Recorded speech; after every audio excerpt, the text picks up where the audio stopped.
أعوذ بالله من الشيطان الرجيم بسم الله الرحمن الرحيم توكلت على الله اللهم صل على محمد وعلى آل محمد كما صليت على إبراهيم وعلى آل إبراهيم إنك حميد مجيد اللهم بارك على محمد وعلى آل محمد كما باركت على إبراهيم وعلى آل إبراهيم إنك حميد مجيد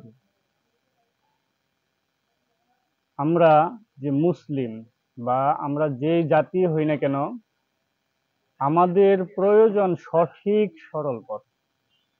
সঠিক পথে যদি আমরা চলতে না পারি নির্ঘাত জাহান্নামে চলতে হবে।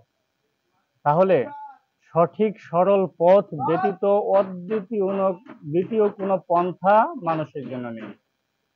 আর সঠিক সরল পথ হলো আল্লাহ রব্বুল আলামিনের প্রিয় বান্দা হতে হলে, আল্লাহ রব্বুল আলামিনের পুরস্কার প্রাপ্ত হতে হলে যেই পথটি অবলম্বন করতে হবে এই পথটি সঠিক সরল পথ, যাকে বলা হয় সিরাতুল মুস্তাকিম।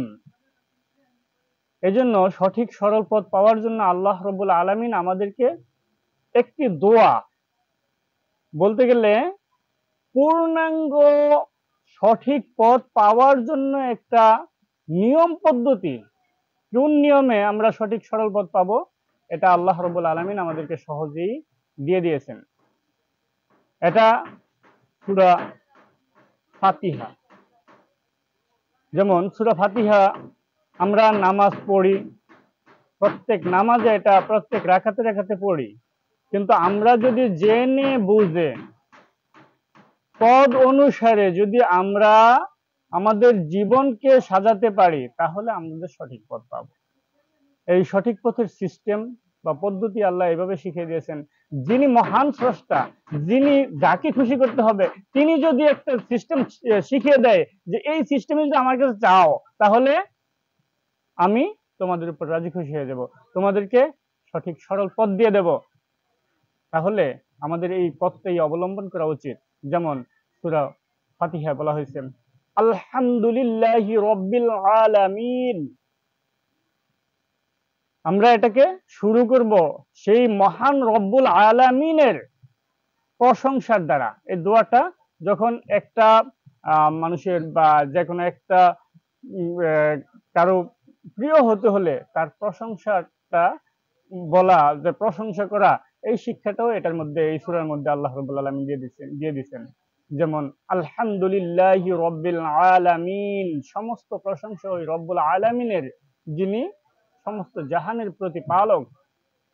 আর রহমান যিনি দয়াবান, আর রহিম যিনি দয়াশীল, অর্থাৎ যিনার দয়া আছে, যার দয়া অনন্তকাল থাকবে।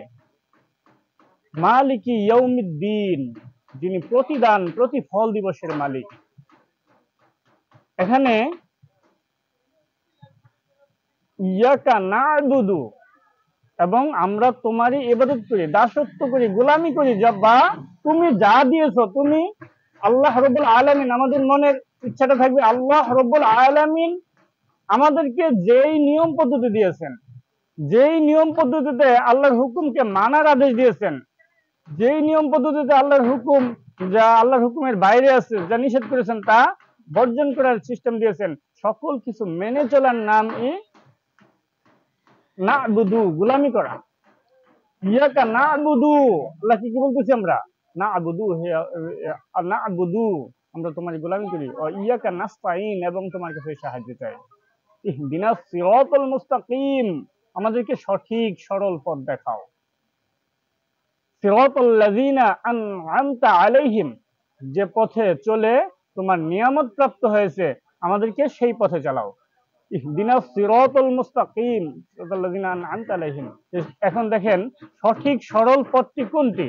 যেই পথে চলে আল্লাহ রব্বুল আলামিনের নিয়ামত প্রাপ্ত হয়েছে, যারা নিয়ামত প্রাপ্ত হয়েছে, যারা আল্লাহ রব্বুল আলামিন যাদের উপর খুশি হয়েছেন, খুশি হয়ে নিয়ামত দিয়েছেন, তাদের পথে চালাও। তাহলে আল্লাহ রব্বুল আলামিনকে আমরা বলছি যে হে আল্লাহ, তুমি আমাদেরকে ওই পথে চালাও যেই পথে চলে তোমার নিয়ামত প্রাপ্ত হয়েছে। গায়রিল মাগদুবি আলাইহিম, আমাদেরকে ওই পথে চালায়ও না, ওই গজবের পথে চালায়ও না যাদের প্রতি তুমি গজব অবতীর্ণ করেছো, যাদের প্রতি তুমি রাগান্বিত হয়েছো, যাদেরকে তুমি ধ্বংস করেছো, ওই পথে চালায়ও না। মাগদুবি আলাইহিম ওয়ালা দাল্লিন, এবং পথভ্রষ্টদের পথে নয়। এখানে এই সূরাটা দ্বারা দেখা যাচ্ছে যে আমরা বা কেউ এমন ভাবে আমরা চাচ্ছি বা কেউ এমন ভাবে চাচ্ছে যে আমাদেরকে সঠিক সরল পথ যেটি এটি দেখাও, তাহলে এই সঠিক সরল পথের দিশা যেমন আমাদেরকে পূর্ণাঙ্গ কোরআন আল্লাহ রাব্বুল আলামিন সামনে তুলে ধরছেন।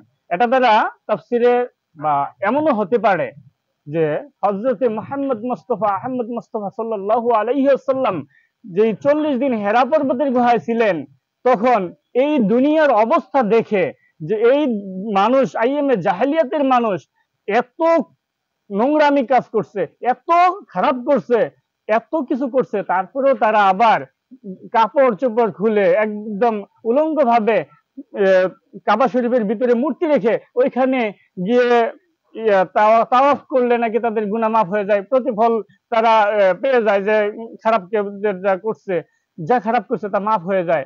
এটা কি করে সম্ভব?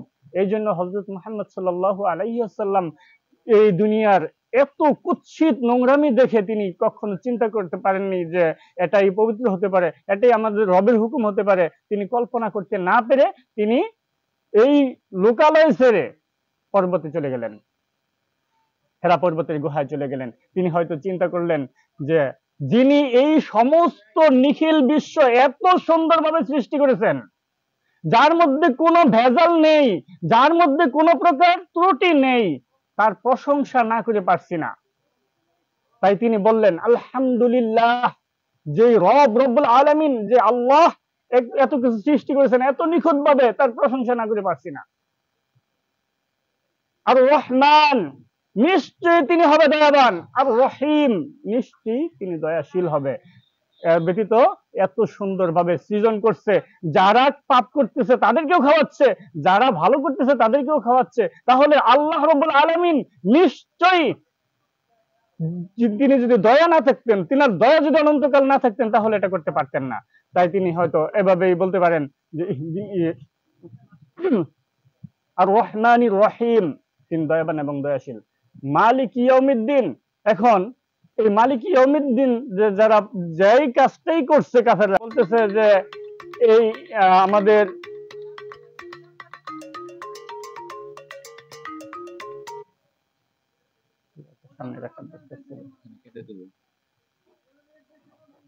যে এত সব নোংরামির পরেও তারা বলতেছে মাফ হয়ে যাচ্ছে, অথচ এই যে নোংরামি করতেছে এর প্রতিফল বদলা বিচার কিছু পাবে না। ভালো করতেছে যারা ভালোর প্রতিফল পাবে না, খারাপ করতেছে যারা খারাপের বদলা পাবে না, প্রতিফল পাবে না। এটা কি করে সম্ভব? তাই রাসূল সাল্লাল্লাহু আলাইহি সাল্লাম হেরা পর্বতের গুহায় হয়তো ধ্যানমগ্ন ছিলেন এভাবে যে এই প্রতিফল, এই যাই ভালো মন্দ যাই করতেছি এর বদলা যিনি দেবেন, আমি সেই রবের অনুসন্ধান করতেছি, সেই রবের সঠিক পথ কোনটি এটা আমি অনুসন্ধান করতেছি। ইয়াকা না'বুদু, এবং আমি সেই রবের দিকেই তিনি আকৃষ্ট হয়ে একমাত্র মনোনিবেশ করে বললেন ইয়াকা না'বুদু, হে রব, হে আমার রব, হে আমার আল্লাহ, আমি তোমারই গোলামি করতে চাই, বা আমি শুধুমাত্র তোমার গোলাম, আমাকে সঠিক সরল পথ দেখাও। ইহদিনাস সিরাতাল মুস্তাকিম, আমাকে কি করো? সঠিক সরল পথ দেখাও। সিরাতাল লাযিনা আনআমতা আলাইহিম, যে পথে চলে তোমার প্রিয় বান্দা হয়ে গেছে, যে পথে চলে তোমার নিয়ামত প্রাপ্ত হয়েছে, আনআমতা নিয়ামত প্রাপ্ত হয়েছে, আমাকে সেই সঠিক পথ দেখাও। আর আল্লাহ রাব্বুল আলামিন অমনি এইভাবে রাসূল সাল্লাল্লাহু আলাইহি ওয়াসাল্লাম যখন দোয়া করলেন, আর অমনিতেই আল্লাহ রাব্বুল আলামিন তিনাকে সঠিক সরল পথের সন্ধান পূর্ণাঙ্গ কোরআনকে নাজিল করে দিয়ে তিনাকে নবুয়ত দিয়ে দিলেন যে এটাই তো আমার সঠিক সরল পথ, এটাই আমার সঠিক সরল পথ, এ পথে চলেই আমাকে সঠিকভাবে তোমরা পাবে। এটাই হতে পারে আমাদের এই সূরা ফাতিহার মাধ্যমে দোয়া আমরা যদি শিখে নেই, এবং ওই অনুসারে যদি আমরা নামাজের মধ্যে দোয়া করতে পারি, চোখের পানি ফেলতে পারি যে হে আল্লাহ, আমাদেরকে সঠিক সরল পথ দেখাও, আমাদেরকে গজবের পথ দেখাও না, আমাদেরকে গজব থেকে ফিরিয়ে আনো, এবং আমাদেরকে ওই পাপিষ্ঠদের পথে নয়, তোমার সঠিক সরল পথের উপর পরিচালনা করো। এই যদি আমরা নামাজের মধ্যে চাইতে পারি, ইনশাআল্লাহ সেই দয়াবান এবং দয়াশীল যে মেহেরবান প্রভু আমাদেরকে দয়া করবেন, এই আশাবাদ ব্যক্ত করেই আমরা এই সূরার আলোকে আমরা এই সূরাকে জেনে বুঝে নামাজের মধ্যে এভাবেই চাইবো। ইনশাআল্লাহ আল্লাহ রাব্বুল আলামিন আমাদেরকে সঠিক সরল পথ দিবেন। আমিন।